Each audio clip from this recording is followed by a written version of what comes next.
नमस्कार, जय हिंद। कैसे हैं आप सब? आई होप आप सभी अच्छे हैं और आप सबों की प्रिपरेशन बहुत अच्छे तरीके से हो रही है। आज की इस वीडियो में, आज की इस क्लास में दरअसल 19 मई 2025 से संबंधित प्रश्नों को हम देखेंगे, जिसमें बिहार राष्ट्रीय अंतर्राष्ट्रीय तीनों घटनाओं का संग्रह होगा और हमेशा की तरह तमाम जानकारी मैं यहाँ पर आपको विस्तृत तौर पर देने वाला हूँ। तो पूरे वीडियो को आप सभी लोग ध्यान पूर्वक देखेंगे।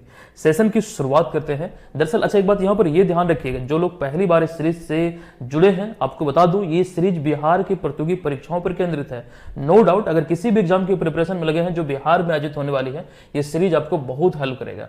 यहाँ पर निरंतरता के साथ बने रहिए।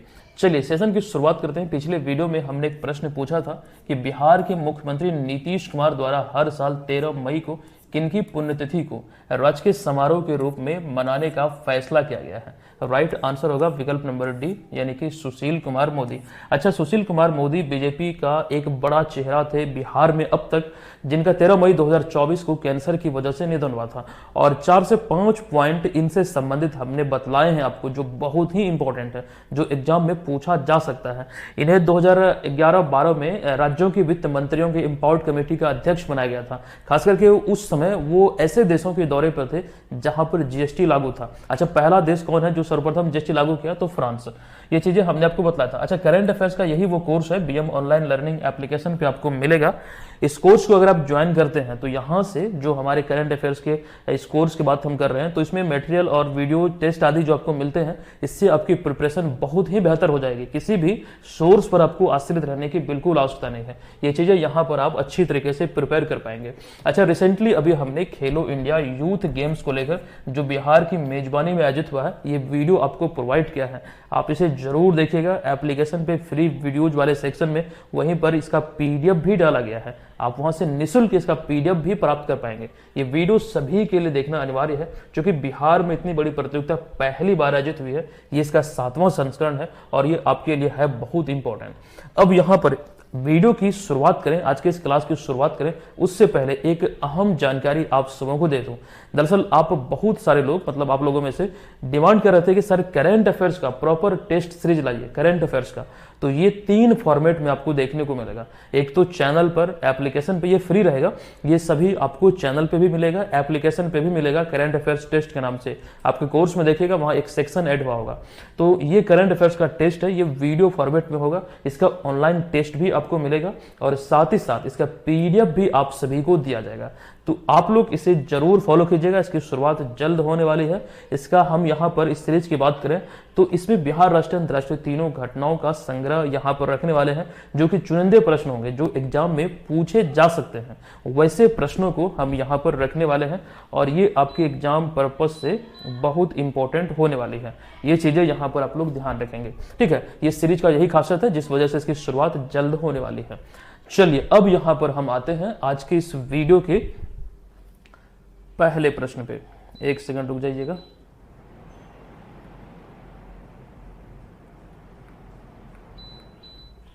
हाँ, तो आज के इस वीडियो का हमारा पहला प्रश्न है कि बिहार सरकार द्वारा आयोजित ऑपरेशन सिंदूर के तहत, एक सेकंड, यहां पर देखिए मैं प्रश्न गलत पढ़ रहा था। ये प्रश्न यहां पर है एक्चुअली कि बिहार सरकार द्वारा ऑपरेशन सिंदूर के तहत शहीद होने वाले शहीदों के परिवार को कितने रुपए की सम्मान राशि देने की एक्चुअली घोषणा की गई है। ये घोषणा अभी बिहार सरकार के द्वारा किया गया है और यहाँ पर सम्मान राशि की बात करें तो 50,000 रुपये यहाँ पर प्रति शहीद के परिवारों को देने की बात कही गई है। मतलब जो घोषणा हुई है बिहार कैबिनेट की बैठक में, अभी हाल ही में नीतीश कुमार की अध्यक्षता में आयोजित हुई थी। और आपको ध्यान रखना 16 मई 2025 को, जहां पर 69 प्रस्तावों को, 69 एजेंडों को मंजूरी दी गई या फिर इस पर मोहर लगी। अब इन 69 में से जो मुझे एग्जाम पर्पज से जो ज्यादा इंपॉर्टेंट लगे हैं, जो एग्जाम में पूछे जा सकते हैं, उनमें 6 पॉइंट आपके बीच हमने रखा है। देखिए, पहला पॉइंट है कि बिहार सरकार ने ऑपरेशन सिंदूर के तहत शहीद होने वाले राज्य के योद्धाओं के परिवारों को या फिर शहीदों के परिवारों को 50 लाख रुपए सम्मान राशि देने का फैसला किया है। दरअसल सरकार का मानना है कि शहीदों के परिवारों को भविष्य में किसी भी प्रकार की आर्थिक तंगी का सामना न करना पड़े, इसलिए ये घोषणा हुई है। दूसरी सबसे बड़ी घोषणा इसमें जो मोहर लगी, जो खास करके मंजूरी दी गई, ये जीविका बैंक का गठन किया जाएगा। इसको लेकर अभी दूसरे प्रश्न में हम जानकारी आपको विस्तृत तौर पर देने वाले हैं। देखिए अगला यहाँ पर पॉइंट है कि राज्य में जन्म और मृत्यु प्रमाण पत्र बनाने की जो जिम्मेदारी है ग्रामीण स्तर पर, वो पंचायत सचिवों को अब सौंप दी गई है। नेक्स्ट पॉइंट है कि राज्य में 1069 नए पंचायत सरकार भवन के निर्माण को मंजूरी दी गई है। अच्छा, पंचायत सरकार भवन का निर्माण ऐसे बहुत जगहों पर शुरू हो भी चुका है। आप लोगों के पंचायत में जरूर कहीं ना कहीं किसी पंचायत में शुरू हुआ होगा, ध्यान रखिएगा। ये पंचायत सरकार भवन को लेकर पहले भी हम डिस्कस कर चुके हैं। देखिए अगला पॉइंट है, राज्य सरकार ने गया का नाम बदलकर गयाजी कर दिया है। यह भी वीवीआई पॉइंट में है, बहुत ज्यादा सुर्खियों में है। नेक्स्ट है, पर्यटन मंत्रालय के स्वदेश दर्शन योजना के अंतर्गत बोध गया में बौद्ध ध्यान एवं अनुसंधान केंद्र का निर्माण किया जाएगा, जिसके लिए 165 करोड़ 44 लाख रुपए की मंजूरी दी गई है। तो फिलहाल इस यहाँ पर बैठक में जो कैबिनेट बैठक थी, जो प्रस्तावों पर मोहर लगे हैं, उनमें ये 6 पॉइंट एग्जाम पर्पज से ज्यादा इंपॉर्टेंट है। यहां से प्रश्न बनने की हमें प्रबल संभावना नजर आती है। अब दूसरे प्रश्न पे आते हैं। देखिएगा प्रश्न है कि किस राज्य सरकार द्वारा राज्य की महिला समूहों को आर्थिक रूप से सशक्त बनाने के लिए जीविका बैंक की या फिर जीविका बैंक का गठन किया जा रहा है। दरअसल ये घोषणा अभी हाल ही में भी इसको मंजूरी दी है। जीविका बैंक की बात करें तो संबंधित उत्तर प्रदेश से यहां पर हो जाएगा, विकल्प नंबर डी।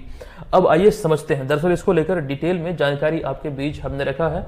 यही सारे पॉइंट आपके एग्जाम में पूछे जा सकते हैं। देखिए बिहार सरकार द्वारा हाल ही में जीविका बैंक के गठन की मंजूरी दी गई है, जिसका उद्देश्य राज्य की महिला समूहों यानी कि जीविका दीदियों को आर्थिक रूप से सशक्त बनाना है। और ये सभी चीजें जो एक्चुअली इसके गठन की बात हुई, मंजूरी दी गई है, ये महिला सशक्तिकरण की दिशा में बिहार सरकार का एक ठोस कदम है, ये ध्यान रखिएगा। देखिए यह बैंक एक प्रकार का सरकारी बैंक होगा, जिसके द्वारा महिला स्वयं सहायता समूहों को वित्तीय सहायता प्रदान करने में मदद की जाएगी, जिससे अपने व्यवसाय उद्योग आदि को बढ़ावा दे सके, साथ ही आर्थिक रूप से सशक्त हो सके। यानी कि आजीविका के एक भूमिका के रूप, आजीविका के मुख्य साधन के रूप में जो इसकी शुरुआत हुई थी जीविका की, अब वो एक नई ऊंचाई को छू रहा है। अब यहाँ पर ध्यान रखें, इसी के तहत ये जीविका बैंक के गठन को मंजूर किया है। दरअसल जीविका है क्या, ये भी आपके लिए बहुत जरूरी है। आप ध्यान रखेंगे जीविका जो कि इस समय देश का सबसे बड़ा राज्य स्तरीय कार्यक्रम है, यह संबंधित है बिहार से, जो कि वर्ष 2007 में नीतीश कुमार के कार्यकाल में, एक्चुअली नीतीश कुमार के द्वारा ही विश्व बैंक के सहयोग से ग्रामीण क्षेत्र की महिलाओं को सामाजिक एवं आर्थिक सशक्तिकरण के उद्देश्य यानी कि उनका उत्थान करने के लिए, दरअसल एक रीजन यहाँ पर यह भी है कि महिलाओं को समाज के मुख्य धारा में लाने का एक प्रयास है बिहार सरकार का, और बहुत ज्यादा सफल भी हुई है। ये योजना जो विश्व बैंक की सहायता से 2007 में शुरू हुई, बहुत ज्यादा सफल इसको कहा जा सकता है। ध्यान रखिए ये सारी बातें यहाँ पर हमने लिख दिया है। अच्छा, एक आधिकारिक डेटा की बात करें तो इसके अनुसार अभी राज्य में कि बिहार में करीब 11 लाख जीविका समूह गठित हैं, जिनमें 50 लाख से अधिक महिलाएं जुड़ी हुई हैं। तो ये चीजें फिलहाल जीविका से संबंधित है। आई होप यहाँ पर क्लियर है। अब हम चलते हैं तीसरे प्रश्न पे। देखिए निम्नलिखित में से किन्हें हाल ही में BRICS chamber of commerce and industry यानी कि ब्रिक्स सीसीआई का अध्यक्ष नियुक्त किया गया है। देखिए जो विकल्प यहां पर आपको दिख रहे हैं, विकल्पों में राइट आंसर होगा विकल्प नंबर ए यानी कि हरवंश चावला।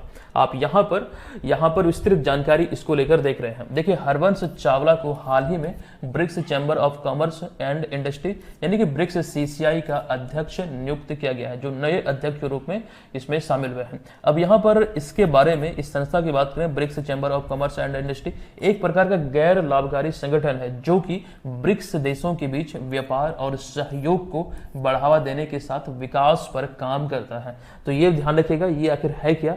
तो ब्रिक्स देशों के बीच व्यापार, जो परस्पर व्यापार है, सहयोग है, इसको लेकर विकास पर काम करती है। देखिए वर्तमान में बात करें तो ब्राजील जो है मौजूदा समय में ब्रिक्स का अध्यक्ष है।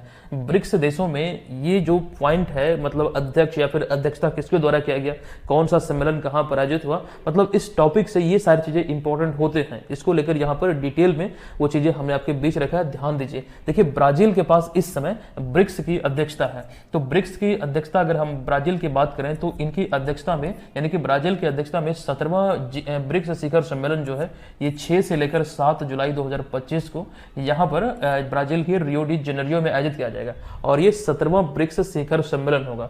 जबकि इसका पिछला जो संस्करण था, एक सेकंड, यहाँ पर 16वां होगा, मिस्टेक हुआ है, जो इसका पिछला 16वां संस्करण था, ये ध्यान रखिएगा, ये ब्रिक्स शिखर सम्मेलन 12 नहीं बल्कि 22 से लेकर 24 अक्टूबर 2024 तक ये कजान रशिया में आयोजित किया गया था।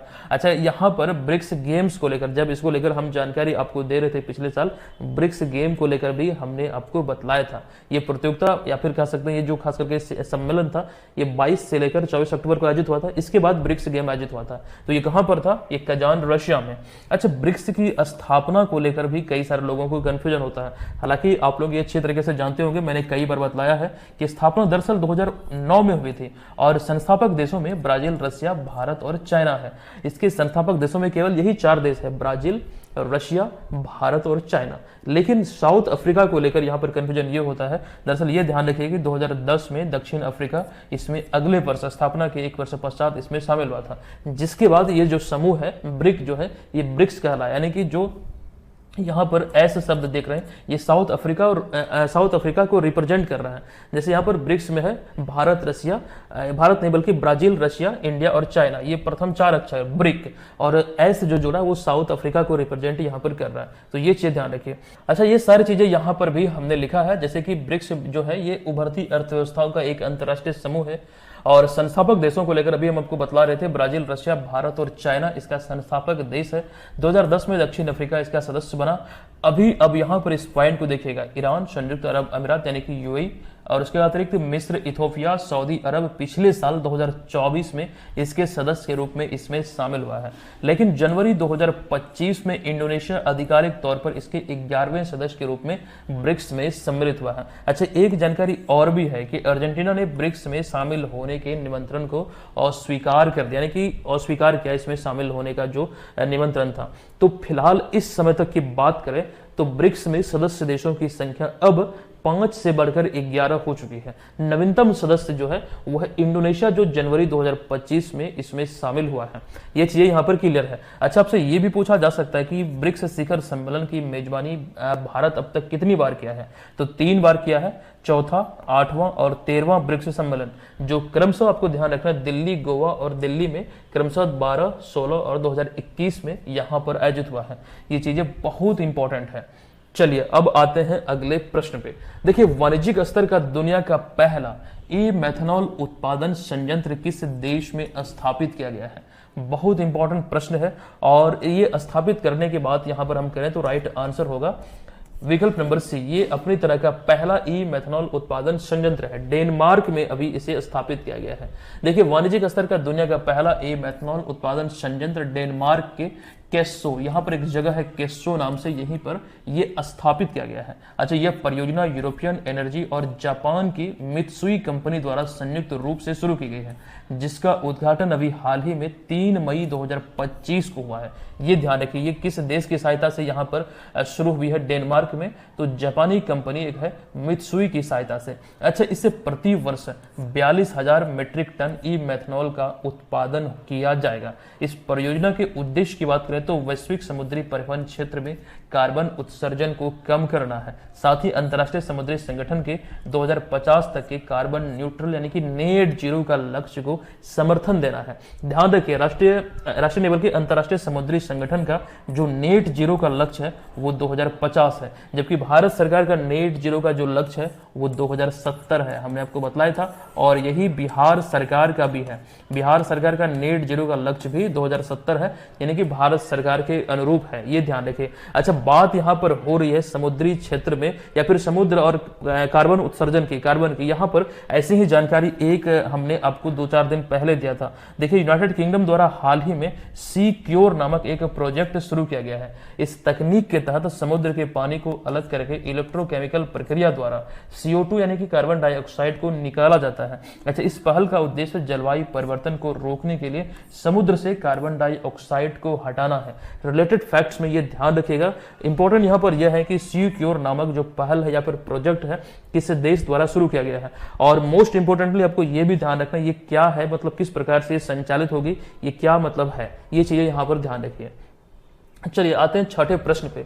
निम्न में से किस राज्य के LR श्रीहरि हाल ही में भारत के 86वें शतरंज ग्रैंड मास्टर बने हैं?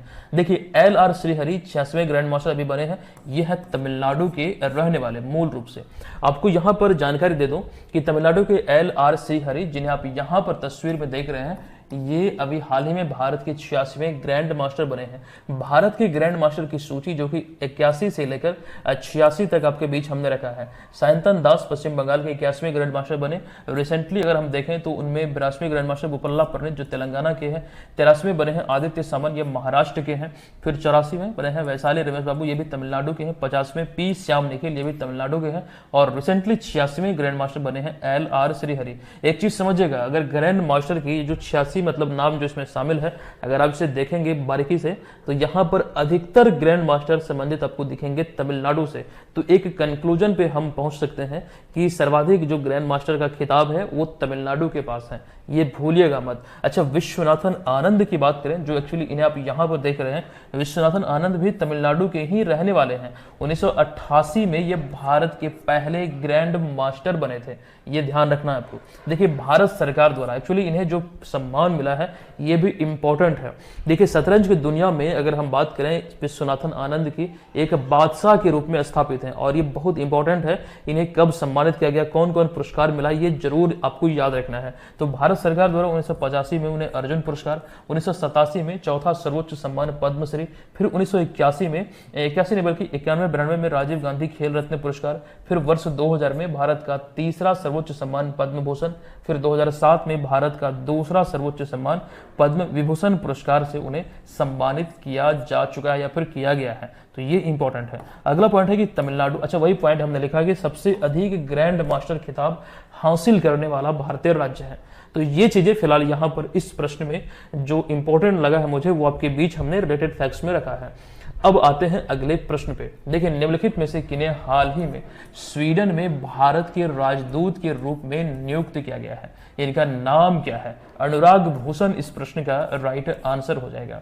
देखिए आपको बता दूं यहां पर कि विदेश मंत्रालय भारत सरकार ने 15 मई 2025 को अनुराग भूषण को स्वीडन में भारत का अगला राजदूत नियुक्त किया है, जिन्हें एक्चुअली आप यहां पर तस्वीर में देख रहे हैं। वे 1985 बैच के भारतीय विदेश सेवा के अधिकारी हैं, यानी कि इंडियन फॉरेस्ट सर्विस के ये अधिकारी हैं, ये ध्यान रखिए। और वे मौजूदा समय में विदेश मंत्रालय के अपर सचिव के पद में कार्यरत थे, लेकिन अभी हाल ही में इन्हें स्वीडन में भारत के अगले राजदूत के रूप में इन्हें नियुक्त किया गया है।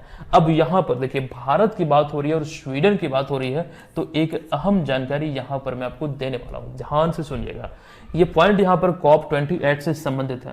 देखिए COP28 जो जलवायु परिवर्तन सम्मेलन है, इसका जो आयोजन है ये 30 नवंबर से 12 दिसंबर 2023 तक दुबई संयुक्त अरब अमीरात में किया गया था, यानी कि यूएई में किया गया था। इस सम्मेलन में भारत व स्वीडन द्वारा आयोजित leadership group for industry transition यानी कि लीड इट लॉन्च किया गया था। ये एक पहल है जो कि आपको ध्यान रखना है, जिसे विश्व आर्थिक मंच द्वारा भी समर्थन प्राप्त है। हालांकि इसमें 18 सदस्य देश और 20 कंपनियां शामिल हैं, जो कि यहां पर यह प्रस्ताव या फिर यह पहल शुरू किया गया था। मतलब इस सम्मेलन में COP28 में भारत और स्वीडन के मतलब के संयुक्त रूप से इन दोनों के द्वारा। एक बात यहां पर यह ध्यान रखिएगा कि वर्ल्ड इकोनॉमिक फोरम यानी कि विश्व आर्थिक मंच द्वारा इसे समर्थन प्राप्त है, और इसमें सदस्यों की बात करें तो 18 सदस्य देश हैं वर्तमान में और 20 कंपनियां शामिल हैं। अच्छा, यह पहल की बात करें तो 2050 तक उच्च उत्सर्जन वाले उद्योगों से शुद्ध शून्य कार्बन उत्सर्जन प्राप्त करने के लिए प्रतिबद्ध है। ये खास करके पहल का ये मूल उद्देश्य है। 2050 तक नेट जीरो का लक्ष्य इसका निर्धारित है। तो ये चीजें यहाँ पर आप लोगों को ध्यान रखना है। स्वीडन और भारत की बात हुई, हालांकि ये चीजें हम आपको पहले बतलाए हुए हैं, यहाँ पर पुनः से हमने चर्चा किया है और ये है बहुत इंपॉर्टेंट। अच्छा, मैंने कई बार आपको बोला है कि ये मत सोचिए कि पिछले 12 माह के ही करंट अफेयर्स एग्जाम में पूछे जाएंगे। बाकायदा आपको एग्जाम की दृष्टिकोण से 2-3 वर्ष पुराने भी जो इंपॉर्टेंट पॉइंट है वो भी पूछा जा सकता है। और मैं ऐसा इसलिए बोल रहा हूं क्योंकि अभी जो रिसेंटली एग्जाम आयोजित हुए हैं वहां पर इस तरह के प्रश्न हमें देखने को मिले हैं। ठीक है, तो इंपॉर्टेंट हो जाती है। अब यहाँ पर देखिए कि नागरिकों को साइबर अपराध का रिफंड दिलाने के उद्देश्य से निम्नलिखित में से किस राज्य सरकार के द्वारा 13 तुझको अर्पण नामक पोर्टल लॉन्च किया गया है। 13 तुझको अर्पण मतलब नामक एक पोर्टल जो है, ये खास करके उद्देश्य क्या है, तो नागरिकों को मतलब जो जनता है संबंधित राज्य से जिसकी हम एक्चुअली बात कर रहे हैं, उसका आंसर यहाँ पर गुजरात एक्चुअली होगा। तो जो खास करके साइबर अपराध में फंसे हैं तो उनका जो रिफंड है उन्हें दिलाने का, तो विकल्प नंबर डी यहाँ पर इस प्रश्न का राइट आंसर हो जाएगा। ठीक है, आई होप ये समझ चुके हैं। अब आते हैं अगले 9वें नंबर प्रश्न पे। देखिए, हाल ही में किस भारतीय खिलाड़ी को टेरिटोरियल आर्मी अर्थात प्रादेशिक सेना में मानद लेफ्टिनेंट कर्नल की उपाधि प्रदान की गई है। तो इसका राइट आंसर है नीरज चोपड़ा। कल वाले वीडियो में मैंने आपको बोला था कि इसको लेकर हम विस्तृत चर्चा आपके बीच करेंगे अगली क्लास में, तो अभी हम इसको देखने वाले हैं डिटेल में। कई सारे पॉइंट यहाँ पर हम आपको बतलाएंगे, ध्यान से सुनिएगा। देखिए, भारत के जेवलिन फेंक या फिर भाला फेंक जो खिलाड़ी है नीरज चोपड़ा को हाल ही में टेरिटोरियल आर्मी में मानद लेफ्टिनेंट कर्नल की उपाधि प्रदान की गई है। नीरज चोपड़ा को आप लोग बखूबी जानते हैं, यहाँ पे देख रहे हैं। अच्छा, पहले ये प्रादेशिक सेना में सूबेदार के पद पर थे, किंतु अब उन्हें पदोन्नति कर मानद लेफ्टिनेंट कर्नल का पद दिया गया है। अच्छा, नीरज चोपड़ा के बारे में बहुत सारे लोग पहले नहीं जानते थे, लेकिन टोक्यो ओलंपिक जो 2020-21 में आयोजित हुआ, हालांकि 20 वाला संस्करण था, लेकिन ये देरी से 2021 में आयोजित हुआ था, इसलिए हमने 2021 लिखा है। देखिए, गोल्डन बॉय नीरज चोपड़ा ने टोक्यो ओलंपिक 2021 में भाला फेंक में 87.58 मीटर का थ्रो कर गोल्ड मेडल जीता था। ये मतलब ये इनका सर्वश्रेष्ठ थ्रो था 87.58 मीटर का, इसके साथ इन्होंने गोल्ड मेडल जीता। उसके बाद हमारा अगला पॉइंट है, जबकि 2024 पेरिस ओलंपिक खेलों में, जो कि ग्रीष्मकालीन ओलंपिक का 33वां संस्करण था, इसको लेकर हमने डिटेल में आपको जानकारी दिया है। इसमें इन्होंने यानी कि जेवलिन थ्रो में भाला फेंक में 89.45 मीटर का थ्रो किया और सिल्वर मेडल इन्होंने अपने नाम किया। यहाँ पर एक चौंकाने वाला डेटा सामने आया या फिर रिकॉर्ड सामने आया कि पाकिस्तान के अरशद नदीम ने गोल्ड मेडल अपने नाम किया। ये माना जा रहा था कि पेरिस ओलंपिक में भारत को कम से कम एक गोल्ड जरूर मिलता और वो नीरज चोपड़ा के नाम था, लेकिन पाकिस्तान के अरशद नदीम ने बहुत यहाँ पर अच्छा खेल दिखाते हुए इन्होंने गोल्ड मेडल को अपने नाम किया है। तो पाकिस्तान के नाम ये बहुत बड़ी उपलब्धि थी और एक प्रकार से खुश होने का एक मौका मिला था कि भारत को मतलब शिकस्त देते हुए, यानी कि नीरज चोपड़ा जो खास करके इसमें मुख्य भूमिका में थे, इन्होंने उन्हें हराते हुए गोल्ड अपने नाम किया। ये ध्यान रखिएगा। चलिए, यहाँ पर अगला पॉइंट है कि वर्ष 2018 में नीरज चोपड़ा को भारत के सर्वोच्च खेल सम्मान या फिर पुरस्कार मेजर ध्यानचंद खेल रत्न पुरस्कार, फिर 2022 में पद्मश्री सम्मान दिया गया था भारत सरकार द्वारा। ये चीजें यहाँ पर इंपॉर्टेंट है। ऐसे पड़ोसियों को मतलब पाकिस्तानियों को खुश होने का ज्यादा मौका नहीं मिलता, वो लोग अपने में खुश रहते हैं। जैसे अभी जो ऑपरेशन सिंदूर चलाया गया, पूरी दुनिया जानती है किस प्रकार से वहां पर तबाही हुई है, और वो लोग अपने में खास करके मस्त हैं कि हमने ये कर दिया, हमने राफेल गिरा दिया, और उनसे पूछा जाता है कि प्रूफ क्या है, तो कहता है सोशल मीडिया पे देख लीजिए, इंडियन सोशल मीडिया को देख लीजिए, वहां पर प्रूफ आपको मिल जाएगा। और ये खास करके बात यहाँ पर हम करें, एक शख्स या फिर एक जनता, एक पब्लिक नहीं बोल रही है, बल्कि वहां के जो खास करके मिनिस्टर हैं वो लोग इस तरह का बयान दे रहे हैं, तो ये लोग अपने में खुश रहते हैं। खैर, यहाँ पर हम उतना डिटेल में नहीं जाएंगे। अब यहाँ पर अगले पॉइंट में एक जानकारी और आपको देना चाहेंगे। दरअसल यहाँ पर टेरिटोरियल आर्मी के मानद कर्नल की जो उपाधि की हम बात कर रहे हैं, तो ये पुरस्कार वर्ष 2011 में भारतीय क्रिकेटर महेंद्र सिंह धोनी को प्रदान किया गया था। यहाँ पर हमने लिखा है कि उन्हें मानद लेफ्टिनेंट कर्नल की उपाधि प्रदान की गई थी। तो महेंद्र सिंह धोनी को यह पुरस्कार 2011 में ही मिला था। क्योंकि नीरज चोपड़ा की वजह से ये अभी खबरों में है, तो ये ध्यान रखिएगा, इन्हें कब मिला था महेंद्र सिंह धोनी को, तो 2011 में। देखिए, हरित ऊर्जा कंपनी रिन्यू पावर द्वारा भारत का सबसे बड़ा नवीनकरणीय ऊर्जा परिसर कहां स्थापित किया जाएगा या फिर करेगी?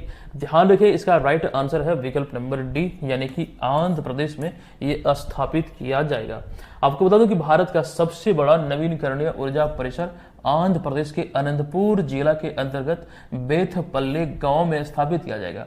अच्छा, कई सारे लोग ये होते हैं सिर्फ आंध्र प्रदेश से ध्यान रखेंगे, इतना डिटेल में नहीं जाएंगे। ये ध्यान रखिए, ये भी आपको ध्यान रखना है, प्रॉपर वो जगह, हमने कई बार बोला है, प्रॉपर वो जगह ध्यान रखना है। एग्जाम में अगर ये प्रश्न पूछा जाता है, अगर ये जगह आपको नाम याद नहीं रहेगा तो बहुत अफसोस होगा आपको। तो चीजें जो हम पढ़ाते हैं बस उतना ही पढ़िए, कहीं कुछ भटकने की बिल्कुल आवश्यकता नहीं है, उतना पढ़िए। टेस्ट लगाइए, जहां पर भी टेस्ट सीरीज ज्वाइन किए हैं आप, किसी भी एग्जाम की प्रिपरेशन में लगे हैं, टेस्ट सीरीज बहुत अनिवार्य है। टेस्ट देना मतलब एक बहुत बेहतरीन स्ट्रेटजी होती है, उससे आपका तैयारी का आकलन होगा। और जो करंट अफेयर्स में आपको पढ़ाता हूं उसका एक अंदाजा आपको मिलेगा कि सर जो पढ़ाए हैं क्या वो हेल्पफुल साबित मेरे लिए हो रहा है या फिर नहीं। ये चीजें आप खुद से निर्धारित कर सकते हैं। चलिए, अब यहाँ पर इस परियोजना में रेन्यू पावर कंपनी द्वारा 2200 करोड़ रुपए का निवेश की जा रही है, जिसमें कि 2 चरणों में 1800 मेगावाट सौर ऊर्जा संयंत्र और 1000 मेगावाट की पवन ऊर्जा, साथ ही साथ 2000 मेगावाट की बैटरी भंडारण शामिल है। तो मतलब 3 प्रकार की ऊर्जा इसमें आपको देखने को मिलेगा इस परियोजना में।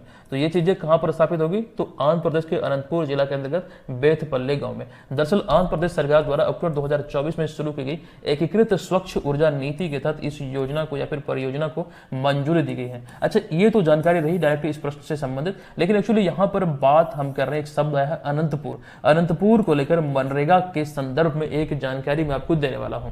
देखिए, मनरेगा जिसे कि पहले नरेगा योजना के नाम से जाना जाता था, जिसे सबसे पहले 2 फरवरी 2006 को आंध्र प्रदेश के अनंतपुर जिले में ही शुरू किया गया था, इसलिए यहां पर ये जानकारी हमने आपको दिया है। एक्चुअली बाद में 1 अप्रैल 2008 को पूरे भारत में इसे लागू किया गया, लेकिन इसमें भी एक चीज ध्यान रखिएगा, 2009 में 2 अक्टूबर को महात्मा गांधी के नाम पर इस नरेगा योजना को मनरेगा किया गया। इसमें महात्मा गांधी शब्द जोड़ा गया महात्मा गांधी के सम्मान में। तो मनरेगा को लेकर ये जानकारी, इसकी स्थापना के संदर्भ में आप ध्यान रखेंगे। चलिए, किस राज्य ने ब्लैक स्टोन ग्रुप नामक कंपनी के साथ, इस कंपनी का नाम है ब्लैक स्टोन ग्रुप, और इस कंपनी के साथ लॉजिस्टिक पार्क विकसित करने के लिए महत्वपूर्ण समझौता ज्ञापन पर हस्ताक्षर किया है? ये अभी महाराष्ट्र सरकार द्वारा किया गया, अतः विकल्प नंबर ए इस प्रश्न का राइट आंसर होगा। देखिए, महाराष्ट्र सरकार ने हाल ही में ब्लैक स्टोन ग्रुप नामक कंपनी के साथ महत्वपूर्ण समझौता किया है। इस समझौते के तहत महाराष्ट्र में 10 से अधिक लॉजिस्टिक और औद्योगिक पार्कों का विकास किया जाएगा, और ये लॉजिस्टिक पार्क कहां पर होंगे वो चीजें यहां पर लिखी गई है। अच्छा, आपको बता दूं, यह परियोजना महाराष्ट्र लॉजिस्टिक नीति 2024 के अनुरूप तैयार किया गया है, और ये किसके साथ समझौता हुआ, तो ब्लैक स्टोन ग्रुप नामक एक कंपनी के साथ। नेक्स्ट पॉइंट है, हालिया लिखित पुस्तक नैरेटिव्स ऑफ द बेंच और जज स्पीक्स के लेखक निम्नलिखित में से कौन है? देखिए, इसका राइट आंसर की यहां पर हम बात करें तो एन.वी. रमना है। विकल्प नंबर डी इस प्रश्न का राइट आंसर यहां पर हो जाता है। तो अब यहां पर आज का ये क्लास समाप्त होता है। इस वीडियो में इतनी महत्वपूर्ण जानकारी हमने आपको दिया है। आई होप कि यहां पर बहुत सारी चीजों को सीखने, मतलब बहुत सारी चीजें आपको सीखने को मिला है। अच्छा, मुझे लगता है कि ये सीरीज बहुत आपके लिए हेल्पफुल है। अगर आपको यहां से हेल्प मिल रही है तो वीडियो को जरूर मतलब दूसरे लोगों को रिकमेंड कीजिएगा, अपने दोस्तों सहपाठियों को, ताकि वो भी यहां पर अपनी प्रिपरेशन को बेहतर तरीके से करें। अब आते हैं आज के इस वीडियो के प्रश्न की ओर। यही वो प्रश्न है जिसका आंसर आपको कमेंट बॉक्स में लिखना है। ये ध्यान रखिएगा, बहुत इंपॉर्टेंट ये प्रश्न है, इसको लेकर हमने जानकारी आपको दिया था। अच्छा, करंट अफेयर्स का ये वो कोर्स है जिसको लेकर अपनी प्रिपरेशन को आप अच्छे तरीके से संचालित कर सकते हैं। अच्छा, बीपीएससी वाले इस कोर्स में टेस्ट सीरीज लॉन्च हुआ है। आपको 4 टेस्ट अब तक प्रोवाइड किया जा चुका है।